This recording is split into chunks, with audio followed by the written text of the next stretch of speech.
So I'm going to add this clip just randomly into a video. Don't know which one or how, so this may make sense, it may not. I'm having to clean out my chicken coop in freezing temperatures because East Tennessee, Southeast Tennessee, we bounce back and forth between snow, sleet, drowning, flooding rain, and freezing temperatures.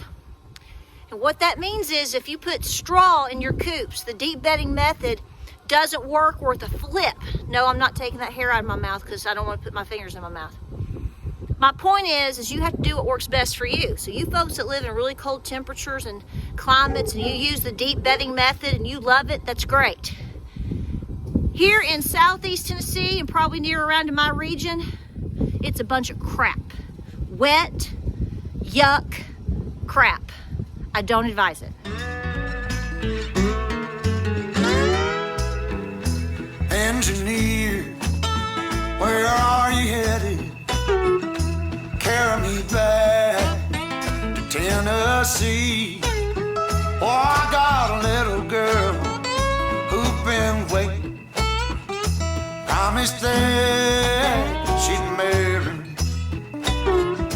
Mr. Can we leave this seat? I'll shovel coal, Lord, to pay my fare. Gotta get this train down. Okay, so I'm gonna go ahead and I'm just gonna do feed. Hey guys, welcome to Appalachia's Homestead. Let me take off my glove. We're taking you along for some chit-chatting and morning chores today. We're busting ice and putting new stuff out, and we thought we would chit-chat. Welcome to the channel. So I wanted to show you my little buddy because I posted this yesterday on Facebook, and boy, y'all got tore up. So what happened is James threw hay to the goats, and I went over there to fluff it and spread it out like I did, and I picked this up. No, it is not alive. Actually, what it looks like once we remove the hay, you can see right here, it probably got caught up in the baler, you know, when they were baling the hay out in the field. So old boy is long gone, and actually this, so he didn't make it. He was caught, and there's only about half of them or so. Good sized snake. And so you can see he was actually kind of rotting, and then he has froze. So this one girl, man, she was all up in a fit saying, how are you getting that up next to your face? I hate to tell you guys, but he's seen better days. But what I really want to say is, as we're doing our chores and showing you the animals this morning, I want to let you know that us homesteading, I'll just stick with this genre. YouTubers in general probably, or any type of genre, we can flat out mislead you. We can flat out lie. We can totally make you do things you shouldn't do. So we just tell fibs and mislead you.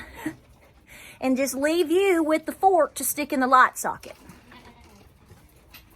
Okay, so let me put a disclaimer on that. Don't go doing anything with electric stuff.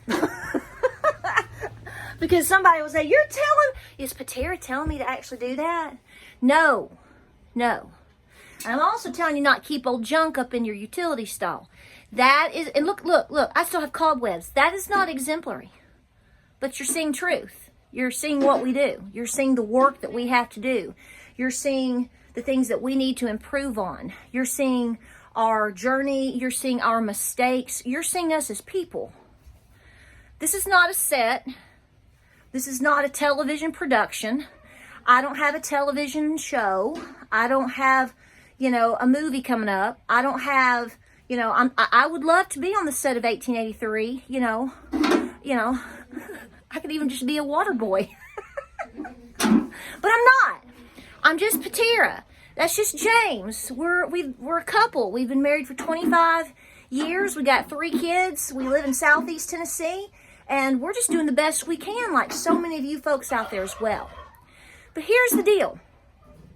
Folks, this is going to be preaching to the choir, but in some ways it may help you too. You have got to do your own homework and learn what works best for you and your farm. It's a journey. What you think works for you today may not work tomorrow. Do you know how many times I've changed certain things or switched things up or found out what didn't work? A lot of times I've shared that with you here on YouTube or Facebook or Instagram over the last 8 years. Okay, and that's the case with most people in, particularly our genre on YouTube. Not all, but most. For a lot of the YouTube channels that you've seen that have been around for the last at least probably 5 or 6 years, folks, most of them are pretty good people. And most of them are just trying to, share what they know, share their journey, learn and grow by learning from you as well. And for some folks, it's their main source of income. There is not one thing wrong with any of that. But does that change who you are and what you should do and what works for you in your farm and your region? No. So here's the story. Okay, first things first, I have to feed the goats. So I have changed my goat feed. This is my third time I've changed goat feed in the last probably the third time I changed over the last within 5 years, because I found it works best for me. It is from Tennessee Co-op 348. They love it the most. They eat it the best. In fact, they never waste it. It has been, before this year, the most economical. I typically feed most and all of my creatures Tucker milling, but I have to say, I'm being honest, and I've said this before, I switched away from that because my goats, my girls especially, they just kind of nibbled at it. And if you're going to be spending your time and your money on these things, you have to do what works best for you and your farm and the health of your animals. So that's what I'm getting right now. Now, I also make sure that my girls have loose minerals. I need to put some DE down in here. You see how I usually put DE in the food and mix it up? So after this feeding, so we've gone down in the bag, I'm going to have to put some more DE in. I just kind of let it loosely mix in with the feed. I did say that was goat food, Blanche. Goat food. So I want you to see this. This is often what we look like right now. Do you see all this? This is awful. Pure, total mud. Oh no, y'all don't eat that yet. Look at this. And today and tomorrow, this frozen mud, which is all over a farm with animals. If you actually have a farm and actually have animals, you know this. What do you think, Lee? What happens is, see, we're not going to be freezing here in just a little bit. We're actually going to be 50 degrees and sunny. So do you know what this is going to be? Pure, wet, gross mud. So I'm taking my hay, like I showed you a couple of videos ago if you watch, because I try to really incorporate when talking or not talking or cooking or baking. I also like to incorporate footage from our farm and what we do.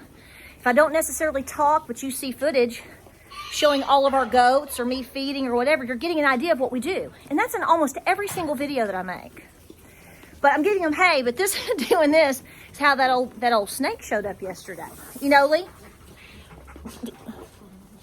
I know, we're talking about it. Okay. So what we're doing right now is, first of all, I'm getting rid of this hot mess. I'm trying to. I want to replace it with those little crock water dishes I've got. I have some, and then I bought some little stainless ones.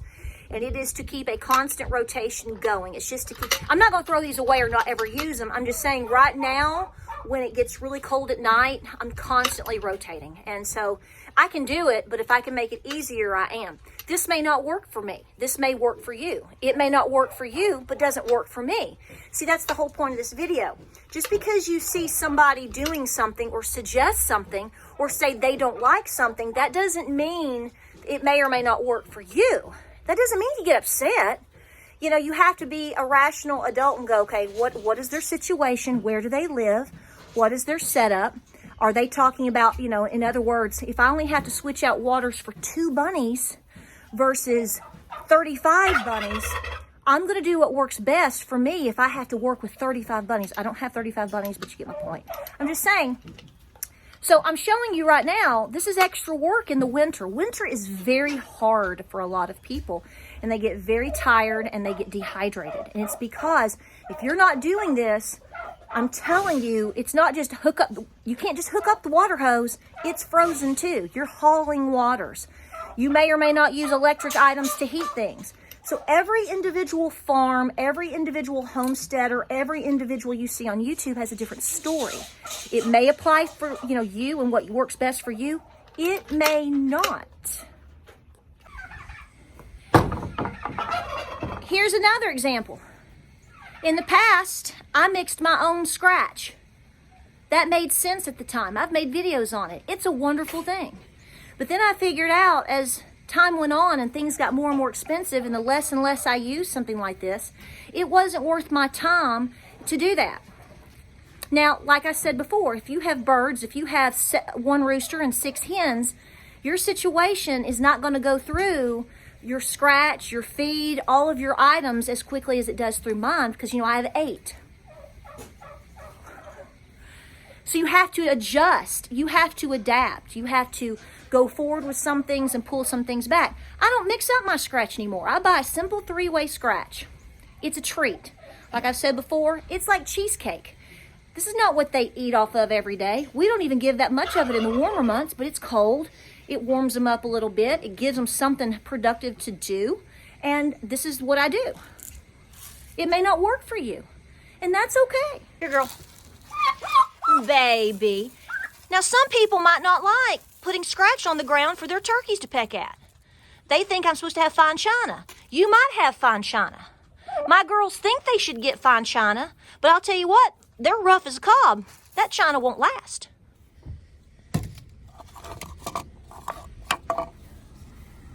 Okay, covering the feed, picking up all trash, turn off the light, we'll check the field.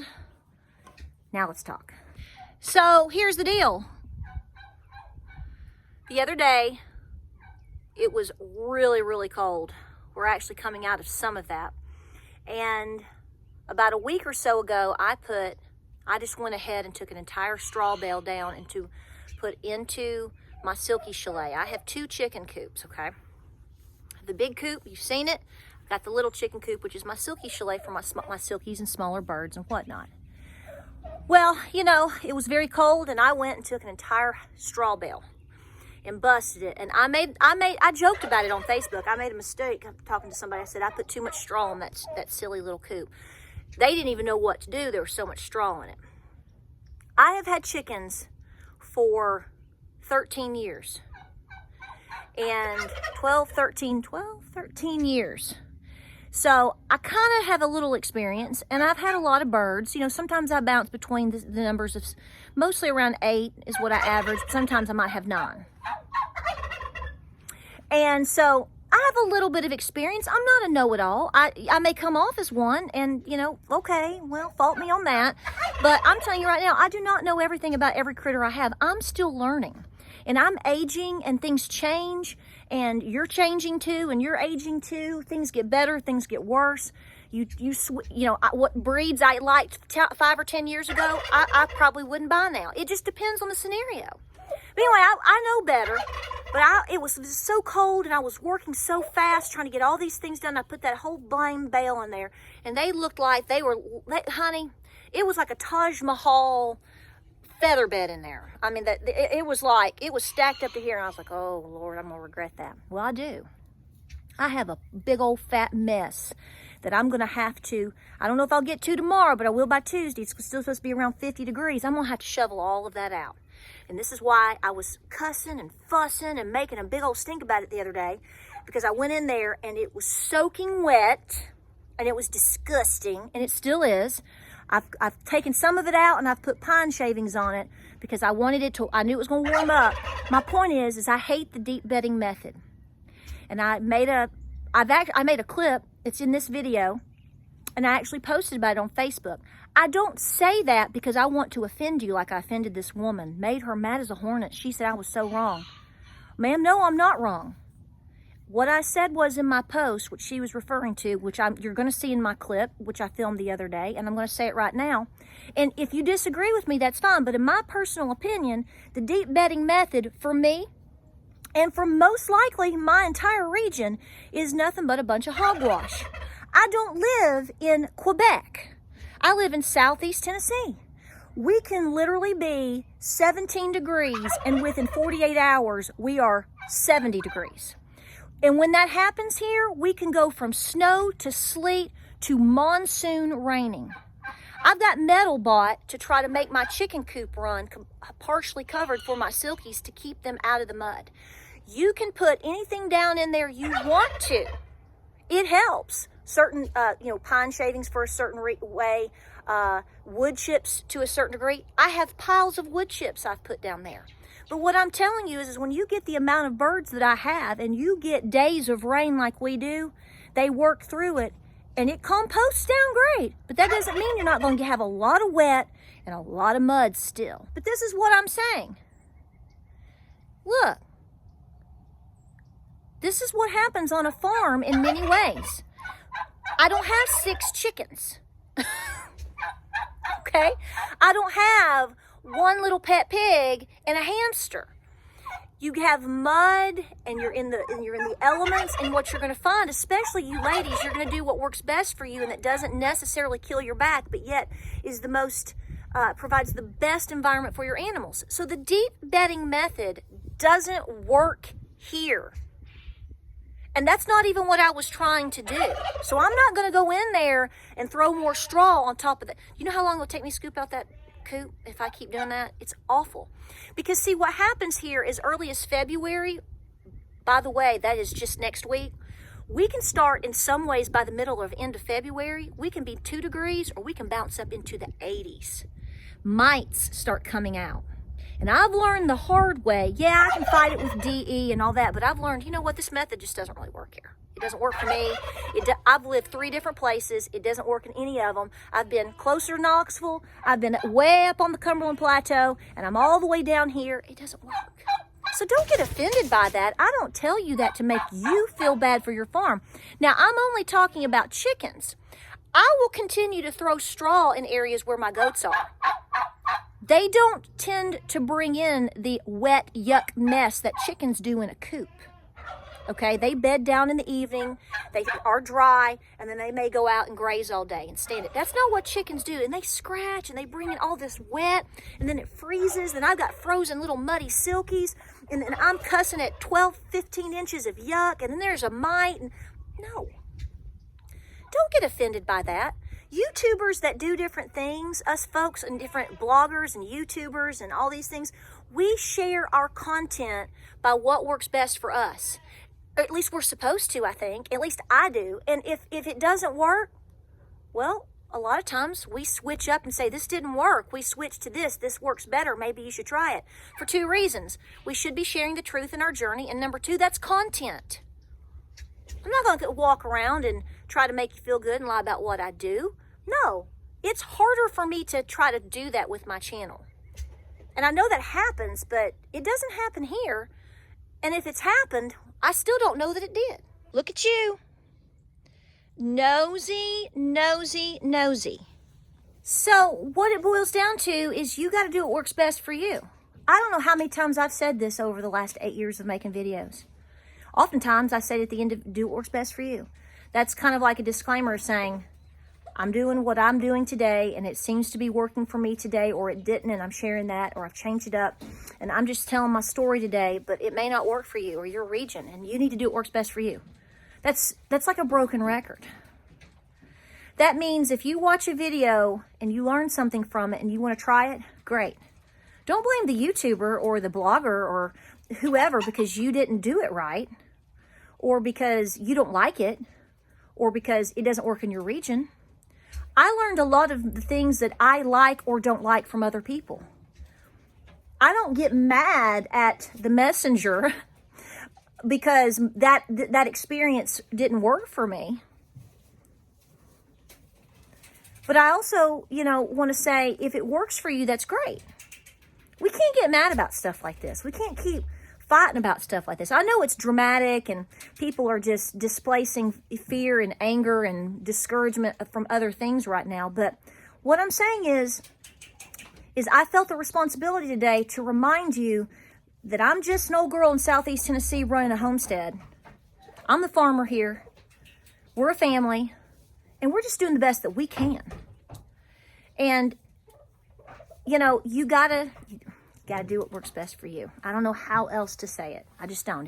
If I make biscuits and you don't like them, okay, well, guess what? You found out something today. You found out that you don't like the way Patera makes biscuits. Don't do it again. When I watch Paula Dean or, Reed make her stuff, sometimes I look at it and I go, I don't know if I would do it that way. I don't get on there and tell them, you know, all these and try to put them down or whatever. I don't try to one-up them and, you know, try to blast my recipe because I think it's better. I mean, I'm just saying, I go, no, I may not do that. And I move on. I move on. I move on.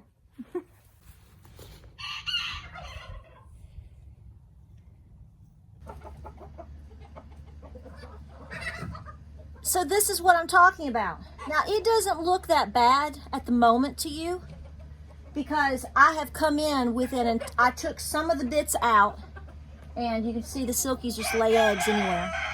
I took out some of the corners because some of my girls tend to lay in the corners, and the eggs with all of that disgusting, it was awful, y'all. Thick, soaking wet, muddy straw. That's a disaster. And that only took within a week to happen. I mean, it wasn't just poopy. It was soaking wet. That is not what you want. So I've gotten out the corners and some of the areas, and I've come in with DE, and I've come in with some pine shavings, and I've put it on top. That was just to get me through the freezing week. Well, now that we're coming out of that, I'm going to have to do what I did about 2 weeks ago. See, I cleaned this whole thing out. It was beautiful, and then I messed it up. And it's just too wet, it's too muddy. We go from extreme cold to extreme warm way too much. This is why the deep bedding method does not work for me. Doesn't work here. So think about that, regardless of where you are and what you do, and who you are, what you believe, and who your mama is. Think about and explore and do your research. If you try it once and it doesn't work, that's life. It don't work here.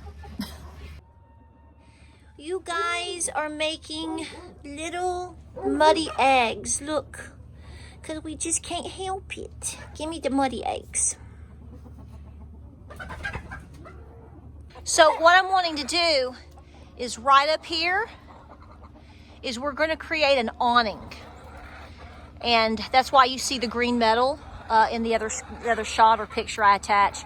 It's so that they can have an awning that comes down, and then I finish with netting. It keeps predators out, which we don't have too bad of a problem of. I've never had a hawk situation that's really been a problem for my silkies, but it's literally the rain and the mud and the mess. And it's just what we fight here in East Tennessee.